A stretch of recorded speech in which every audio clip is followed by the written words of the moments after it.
let's jump Yeah, into the interview questions. I'm going to stop sharing my screen. sure. Um, I can see your beautiful face.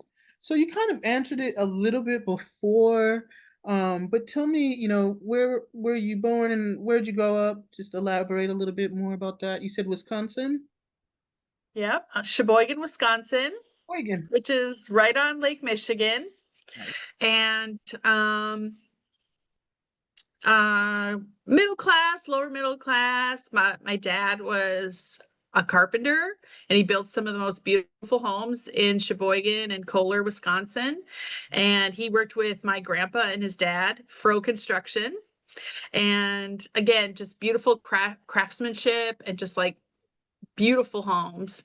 But he got up really early in the morning and he came home at 3 and he was just like completely covered in like sawdust and sweat and dirt and whatever. And we not our first few, we moved around a lot, but not our first few homes, but eventually he put a shower in the garage or in the basement because when he came home from the labor of carpentry, he wanted to just wash it off before he even stepped into our house. So that really stuck with me. And my mom took on so many different weird jobs. And she told me later on in life, like she loves cars and she wanted to work in a car dealership as a car salesman. And she finally got a job at a car dealership, but they wouldn't let her close a sale. And they just like were like, Connie, bring me my coffee. And she felt really discriminated against. And so she quit. Yeah. And I always feel like my mom never really found that job that like she wanted to be a house painter, but no one would hire her because they're like, oh, you have woman-sized muscles. Just Wow. terrible. Like my Yeah. mom's kind of like a tomboy. And she wanted to do these jobs that were never available to her. So she worked in a bank and she worked in a insurance office. She worked at the Kmart deli for a long time. She worked at Dairy Queen. She worked at the JC Penney return department, like Oh, a poor lot of thing. stories from there. I was like, oh, I finally got a Cabbage Patch doll. And I kind of like, oh, it was returned. Hey, But that that's all right. Kmart deli, that's a premium job. That was good stuff. Kmart Deli, I Avi. worked at Kmart in high school, so Oh, did you like their subs? I thought their subs were great. yes, that's what I said. That's a premium job. Yeah, yeah. Um, and then she started working at a small retirement home. Mhm. And it's kind of funny that because I left home at 18. I was like, thanks for the childhood. I'm out. And I moved to a different city and like, but I went back to college kind of late at age 28. And I was in Canada, so I couldn't work. So I went back home to Wisconsin and my mom put me to work at this retirement home Wow.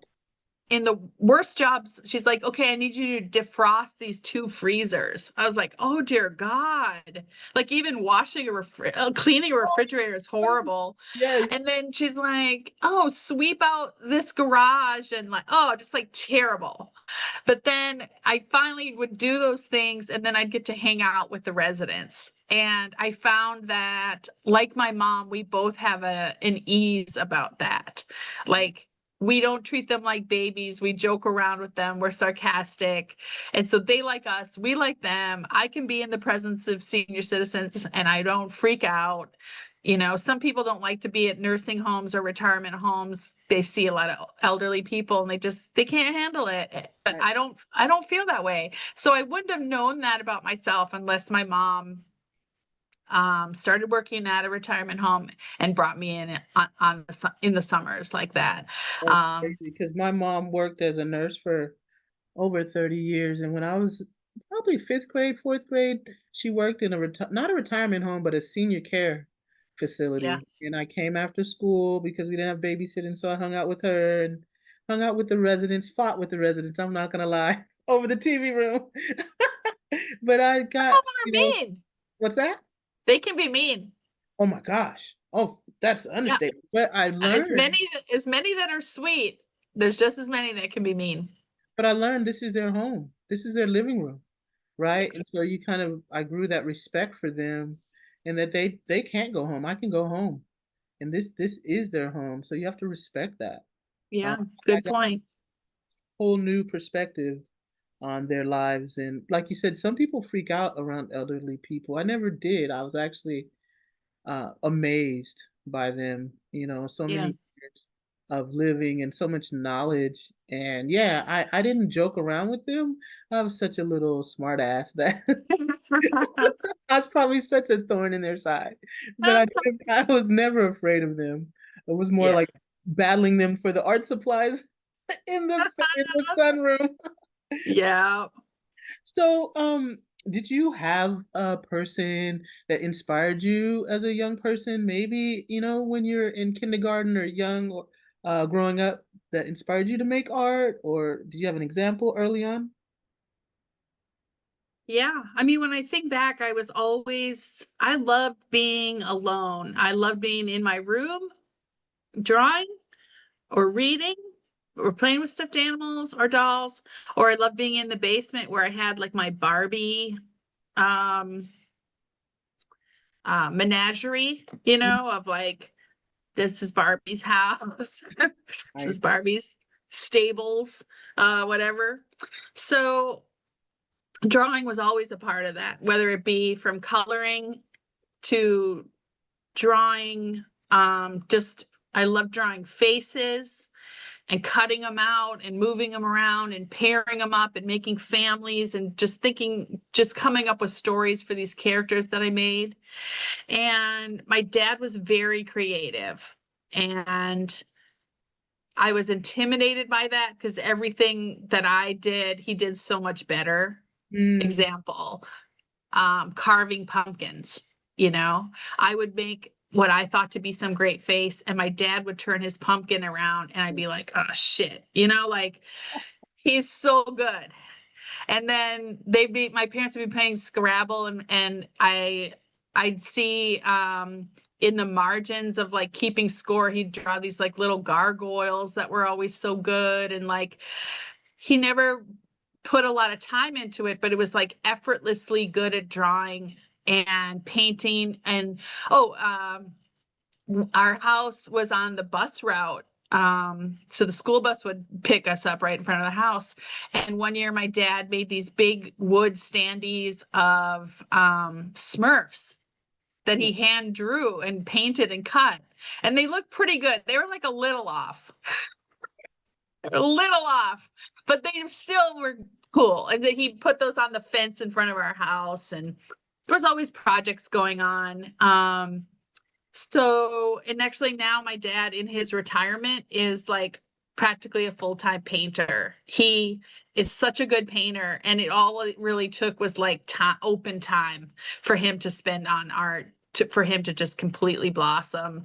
Um, but I must say though that yeah, I was kind of intimidated by my dad's creativity, and it wasn't until high school I I had I won't say that high school was great for me because I didn't like being there.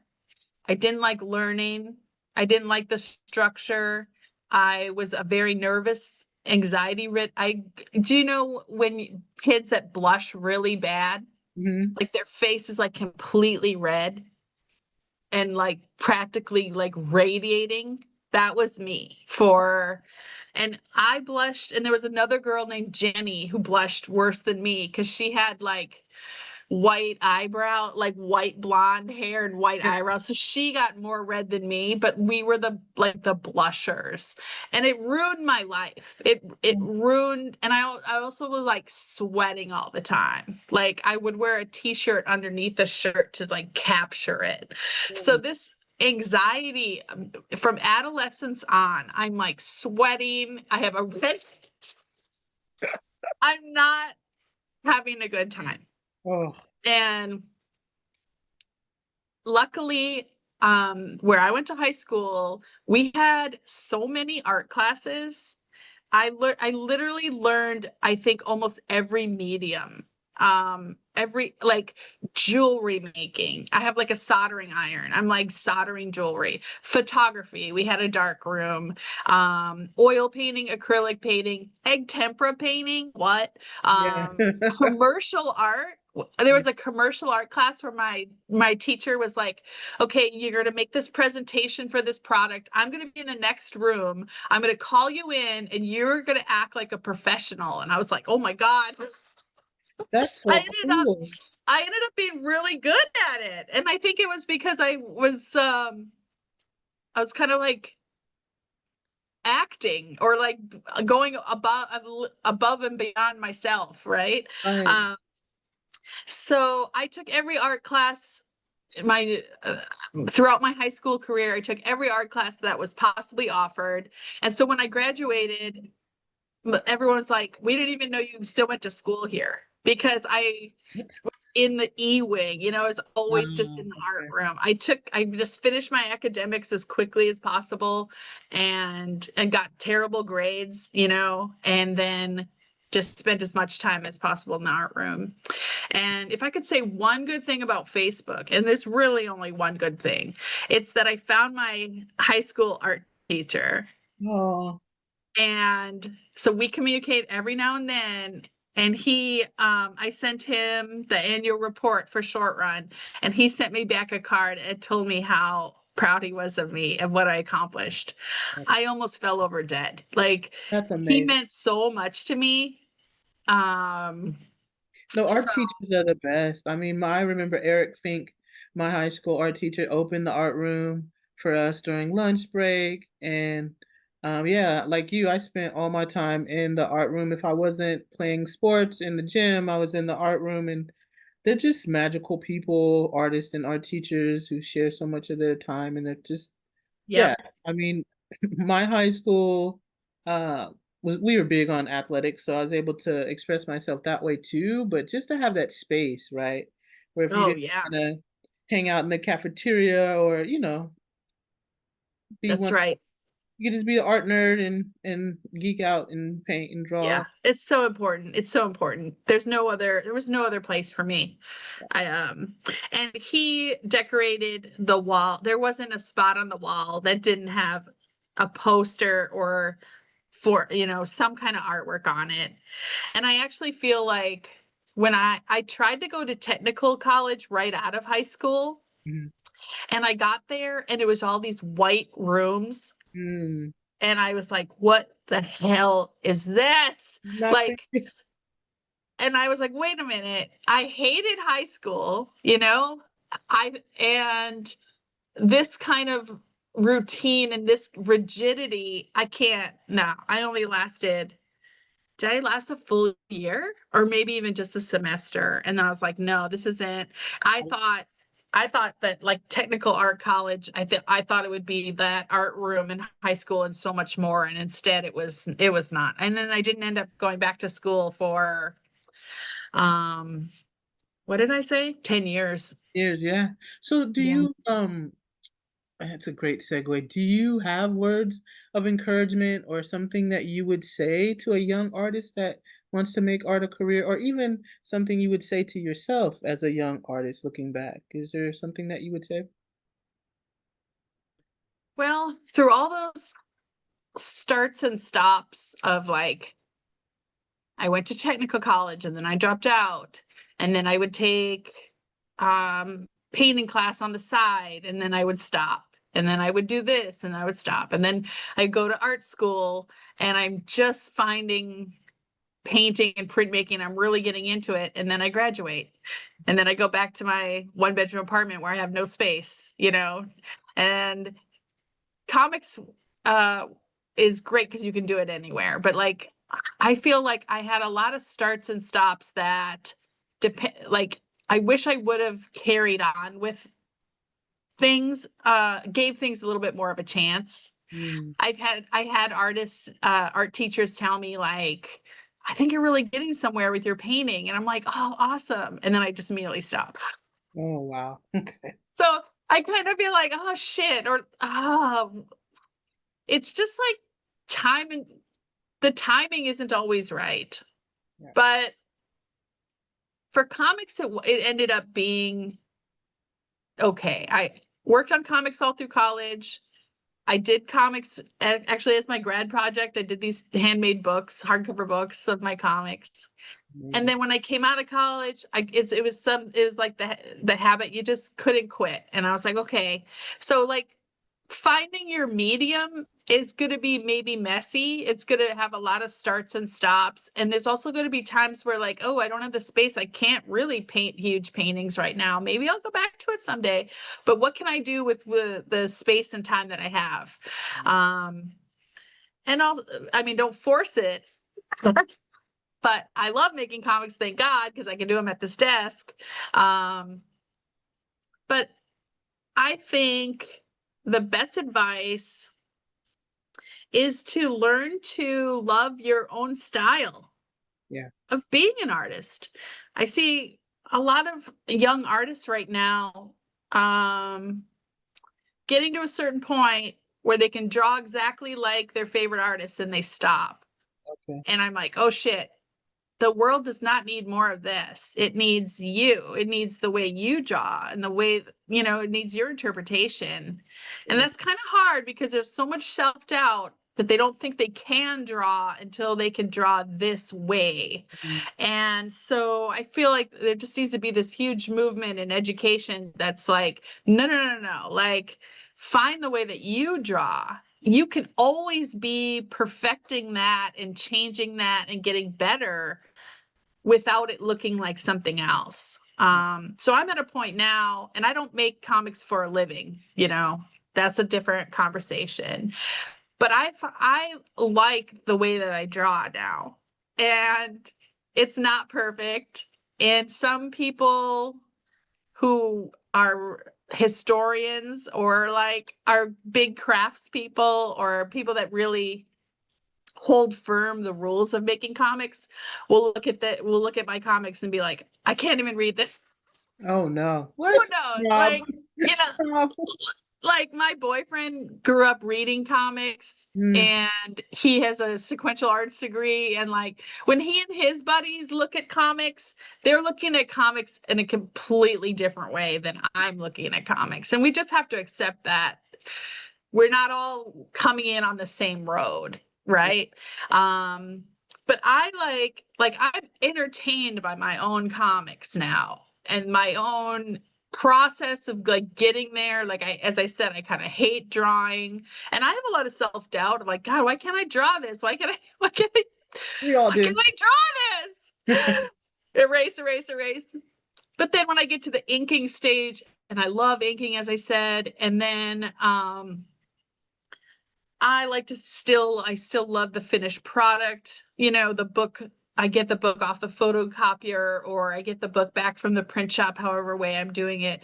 I'm just so thrilled. I mean, maybe because I don't have kids, but I'm like, I made this. I made it. No, I when I was making my first comic book, I was like, is it supposed to be this way? Am I supposed to be laughing? Well, because I do zombies. Am I supposed to be enjoying killing people in these myriad of ways in this I Yeah, had such a blast. I'm like, if I love it this much, if I'm giggling through this, someone else has got to love this. Like, I'm that's having right. a Yeah. blast doing this. Uh, Yeah. It's really, I feel super privileged to say that like I make these books for myself, yeah, for for sure. myself. And I wish I could just give them away for free Great. to like especially all the people I've met through short run now. And I just have so many, especially women artists that I just want to send my books to. And for, like, hey, if you like me at all or you're interested in me at all, I just want you to see every book I make and I want to see every book you make. And it's just like taking, pen pal to the extreme, right? Like I just want to share my art with the people that have shown some interest in my little life. But I also love, yeah, I mean, I know it's not the most respectable thing in comics, but the relatability of just like, hi, I'm a person. This is my life. These are stories from my life. And Yeah. now I'm kind of excited, although I wish I wouldn't have had to, you know, go to the operating room twice last year, but I'm kind of excited to tell stories that a lot of people are like, "Whoa, shit, I didn't know that could even happen." You know, like I'm describing what the inside of an operating room looks like. I'm describing what it's like to heal after something really horrible. And like the stuff with the eye, people are like, what happened? And Yeah. they look at me and they're like, well, your eye looks fine to me. And I'm like, yeah, well, it looks like shit from the inside, like you'll Oh, never know. Um, that's the craziest thing too, because I just like you, like I was quarantined at the start of the pandemic in 2020, and I wrote a comic about it because I thought it was ridiculous to be quarantined and find out I didn't have COVID and be in the hospital. I'm like, this will make a great comic. And then I made it and I didn't think anybody would care. And everyone was like, oh, you documented this particular point in history. And I'm like, I never even thought about it through that lens, but I guess so. yeah, I thought it yeah, was just making fun of the fact that I was bored out of my mind yeah, for 6 days, yeah, you know. yeah. I So think that's important. I think people's personal stories are important, and I will die on that hill. Like I just want to hear about people's real life. sure, I would never And have done this like 10, 15 years ago. I always credit Lawrence Lindell about being so gracious and open about his personal life. Like maybe I should share some of my stories because I'm super reserved and, pretty quiet and don't talk about myself like that until I met him. I was like, well, you can open up and talk about, your health conditions, your mental oh health. yeah, And I yeah. think that is what draws a lot of people in. It's not like I have a great time doing horror stuff, but then Hmm. people kind of recognize the stuff about sleep apnea or insomnia or, Yep. about depression and grief and grieving. And then, that starts a huge other conversation, Oh, you know. I think Lawrence would agree. No one is, after you share a lot from your life, it doesn't make people want to stay away from you. It makes people want to come closer to you. They want to talk about it and they feel like you've shared something personal with them, and that's special. That's an honor. So I often tell people who say like, aren't you afraid that someone will read this and think this? And I don't. You Yeah. know why? I'm working on such a small scale. And as much as we think sometimes that the comics world is international, Little Delulu there. breaking news, it's still so niche Yeah. that I feel like I can hide out here and tell y'all anything I want. I don't Like, care? I feel like if it's the truth, if it's really you, it's what's happened, it's authentic to you. Like, who cares? Like you said, like Yeah. that's weird. I mean, now I feel like it's weird for people to even question that. Yeah. If you're making up stories, yeah, that might be different. But no, it's Yeah. literally documenting what actually happens to me in my life. So do you Right. think, speaking of that, so do you think all art is political inherently, or do you think that taking on certain themes makes art political? I think it's all up to you. Like what do you want to talk about? What do you want to tell stories about? Because when I started doing comics about the seniors that I knew, before long, I was talking about the flaws in the healthcare system, the Mm, flaws in society where technology was failing them. Or why are we making it so hard to change a password or whatever? Like I saw the frustrations of my senior clients. So something that didn't start off political got political very quick, to where I'm writing letters to Chase Bank saying, how come you don't have an ADA accessible door? yeah. No one's going in your bank except for elderly people. What are you thinking? Um, but I don't think there's no rules to self-publish zines and mini comics, and don't feel pressure that you have to say your piece on every certain issue. I think what you want to tell stories about will lead you in different directions, and to just go, right? Just explore it. But I think people yeah, often forget that politics isn't just about big major national campaigns or these big major uh, spheres of our life. Like personal is political. Like you said, having a cut curb so someone can walk, be accessible to someone in a wheelchair, or walk if you're elderly and you don't want to walk up with me with bad knees. I don't want to step up on curbs all the time. So it's nice to have a Yeah. cut curb, or like you said, an automatic door. If I'm Mhm. using a cane that day, I don't want to fumble around with what I'm carrying to try to open the door with both hands. That's right. Stuff like that is political. Yeah. Yeah.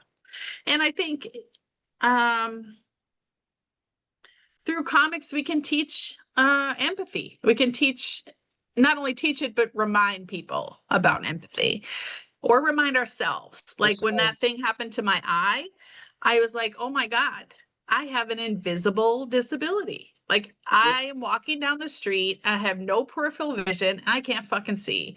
yeah. And nobody knows that as they're coming towards me. You know, I got like shoulder checked. I got like, Oh, or like at our grocery store, there's a staircase and then there's railings, and they had put some kind of like sports display or something, and it was over the railing. And I was like, you've made it so I can't hang on to this railing. And do you yeah. think I would have cared about that if I Right. had two eyes, you know? So you just see the everything, that every little thing that can happen to us as we're growing older makes you really see what is not working in society. And the Exactly. more, like, I'm really sensitive to it now. Like, I look out and I look at people and I think, I wonder what their deal is. Yeah. No, for Like, sure. I mean, I can think they that see out of both eyes? You know, like, you never know. Like, 'cause that's a huge part of it too. I mean, I'll never forget a couple years ago, I was being interviewed and I was talking, I think it was on the phone. So she didn't actually see me. And I think she'd heard about Oakland Creates and she asked me something and I brought up, oh yeah, I have lung issues. And then she asked me to send a picture. She said, oh, you don't look like anything's wrong. Like, what? yeah, What am I yeah, supposed to I look got that like? too with my eye. I was like, well, first of all, why do you have to see the evidence? You Yeah. know, like, just listen to me. Oh, yeah, it's Are you strange. supposed to be looking crazy? Like, like Yeah. it's like Well, that. I mean, it's like I've been reading a lot about death and dying and how people just they don't know what to say, Mm-hmm. and it's because they don't even know what to feel, and then they don't know what to say. And I really feel that that is a real thing that people it's our first instinct is to be like, well, you don't look sick, but we need to hold that in, just like, just hold it in like 3 seconds, Yep. think before you speak. Yeah. But I really do think it comes from this shock. Everyone's so shocked when things aren't 100% normal, right? And what you And think I this should think, look like. yeah, we need to just slow it down a little bit, maybe look into like what would be helpful to say to someone, especially who is hurting or suffering or dealing with some bullshit. Are you going to make it worse? Are you going to make it better? Mm, We're all learning. sure. No, I've been writing this graphic novel for 6 years now about grief, loss, and loneliness. And I've decided to write letters to my dead loved ones. And that is really because we don't talk about grief in Western culture at all. It's something to be hush hush, shameful. Let's talk about it for like 10 minutes and then, okay, you should be over it. But Hmm. sit with it and sit with death, especially young people, because my niece was only 20 years old. Um, Oh, Sit with it and like deal with it on such a personal level to write a letter to them.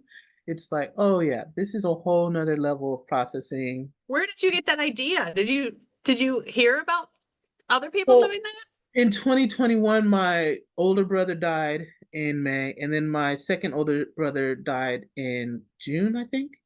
And so two brothers back to back. I Oh, need to process this. I need to find a way oh, to process this. And so I started making art.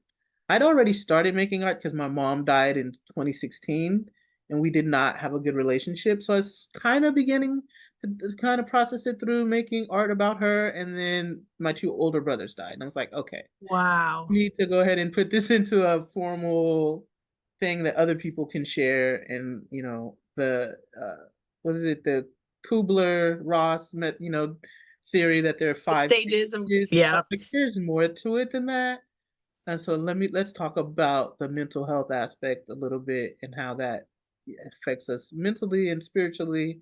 And so I've kind of been talking about my own experiences and how we process it and how we don't process it, right? Yeah. So that is kind of the reason is like, oh yeah, all my two older brothers died like literally within months of each other.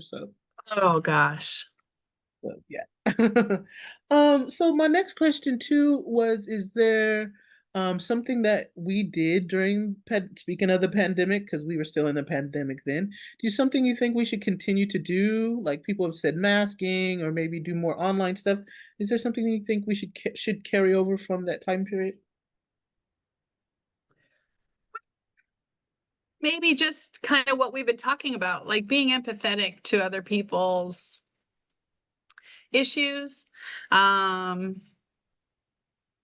Wash your hands more, Yeah. but also don't I feel like people need to come out of their homes. Yeah. And it's tough. I feel like I lost some of my friendships fell apart, and my will to explore my city just disappeared. Mm, And so I have a hard time saying anything positive or anything learned because I want to focus instead on going to more stuff that's happening in my city and working on my friendships and just getting out of the house. Like I read that some younger people they order in food quite a bit, so they're not really outfitting their kitchens, and they're spending more time in the bedroom um than any other room. Like they don't even outfit a living room, like, but they buy like the most expensive bed. wow. And I was like, wow. I mean, I guess like if that's where you're going to spend most of your time. But I think, I mean, one cool thing is like outfitting your space so that you feel comfortable there, and that is like your safe space and a place you want to be. That's Right. good. And I think we all worked on that during the pandemic and like, how can I make this as nice as possible? Or even like my partner and I were both working from home in a small one bedroom apartment. Like, how can we rearrange this so that we can, still get along? But I also feel like your city is also your home. Like, Mhm. get out. Even this weekend, just a few things that I did. I had this thought that Seattle, even though I've lived here for like 28 years now, it's still a playground. There's still so much. I love driving around really confidently, like that I don't get lost much anymore and I kind of know a lot, but there's still certain pockets and certain neighborhoods I don't know as well. I've been here almost 30 years, Yeah. and Seattle has so much going on every single night. We might not be open too late into the night. There might be, there's definitely places gone that I'll miss forever, but there's always new stuff coming up too. And so I just kind of feel like just get out there, people. Get out there before it's gone. Yeah. Like, said goodbye to a lot of places that I've loved. And, two of my best friends moved out of the city. I'm like, oh my God, like I gotta make more friends. I gotta solidify my friendships. I gotta get out more. And I love being in my apartment, but Mhm. invest in your city. What's going on out there? For sure. Get out and move. And so also, I've been asking people, especially artists, is there a daily routine or daily practice? Not necessarily an art practice, but that could be your answer too. Because I like to draw at least 5, 10 minutes in my sketchbook every day. Is there something you do every day, like prayer, meditation, or go out for a walk? Do you have a daily practice? Um, I'm kind of I have a few sort of OCDs about my space. And so in the morning, I wake up and I sort of put everything right. Mm, no, I that's a kind good of one. I have this day by day calendar. I change the date. I open the blinds. I start the coffee. If there's any dishes, I do all the dishes. I make the bed. I have this sort of just, it's me starting a little slowly, but I put the whole apartment sort of in order before the chaos of the day begins. That became very important to me when I was homebound for 12 weeks, right? Mhm. That I did everything with I did everything really slowly and with intense like intention that I'd slowly open the blind, look for squirrels or birds. Do I recognize any of them? Oh, I should trim that tree. Like I was so bored out of my mind, Avi. Like everything I did in my apartment I had to make everything like hold interest and like so I don't spend as much time, but I do that sort of reordering in the morning. And I start with a clean desk every morning. I do work from home quite a bit. So I just make sure that everything's kind of where I need it to be. So that's just kind of like mentally, just kind of like how I kind of keep like this clean slate. Yeah. But Yeah. my art practice it's so I will not do anything for weeks. And Mm. then I'll type up some ideas, I'll sketch out some ideas. It's such a long process for me to get to like where the story has formed, penciling the story, inking this, like that whole thing is so disgustingly long. In fact, I got this new book in the mail today and I'm like, why does it feel so light? It like took um I have these sort of like high points in the year where I'm drawing a lot and then I go weeks without. So no one can ask me what kind of drawing schedule I have. It is very irregular. It just comes to me when a story comes to me and when I feel motivated to make the book happen. Mm. And, like we discussed, looking forward to having the book complete is what motivates me. No, you But have I to fill your cup too, right? Like you can draw, Yeah. draw, draw, or create, but you also have to replenish your creativity as well. And so, as wrapping it up, I do like to ask folks, is there one creative thing that you haven't tried that you'd like to try? Whether that's singing or acting or maybe some installation or just, photography. Is there something that you'd Yeah, like to do? I think sewing. Um, Friends that can sew or friends that have a sewing machine, I look to that like, oh my God. And I've said to several people, I'm like, oh, I'm too old. I probably won't have the chance to ever do that. Like I can't take on another thing. Never too old. Um, Never too old. You could always start stuff. I know. I hope that I do. I hope that I mean, I don't know if retirement will ever happen for me, but I hope that I do get it to a certain point where I don't have to like log hours of work Right. and I can get a sewing machine because my mom had a sewing machine. She used to make dresses for me I do. from patterns. Yeah. My mom did And too. yeah, I that's wouldn't so want to wear special. them, but she Oh, I made know. What were they like? My mom made me these like little country, like little house on the prairie country yes, girl dresses. You 100%. too? And she liked to put a bow in my hair. Like, ma'am, have you met me? I don't want a bow. Yeah. Oh, that's Yeah. hilarious. No, my grandmother was a seamstress. Her whole family were seamstresses and tailors. So my mom just picked up sewing, but no, I did she would make quilted vests and little Oh, frilly dresses. I'm not a frilly girl, mom. Come on. yeah.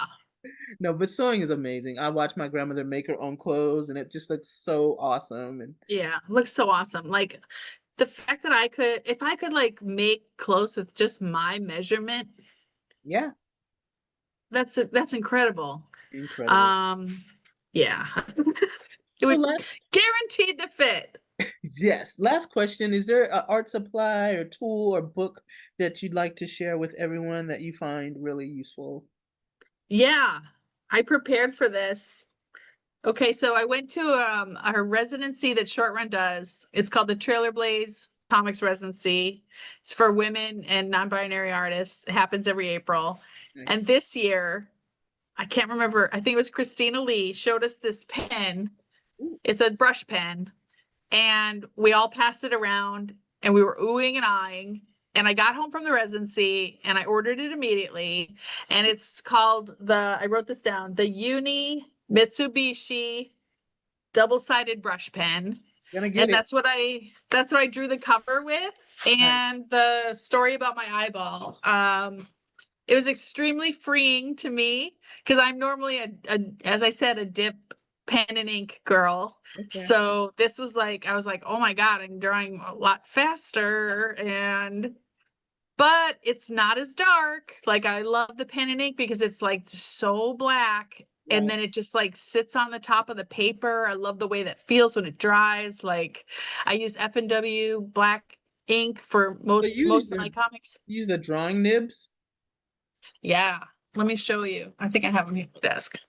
Love the way those Been feel, using but kind of the same. I love the way they feel, but I'm so clumsy. I'm so worried about knocking over my inkwell. So I just, Oh yeah? My yeah. boyfriend has a great trick for that. It's like he gets like a square of cardboard, and he just does a cross, two crosses with the X-Acto blade, and puts it over the bottle. Ah, okay. And then the bottle doesn't move.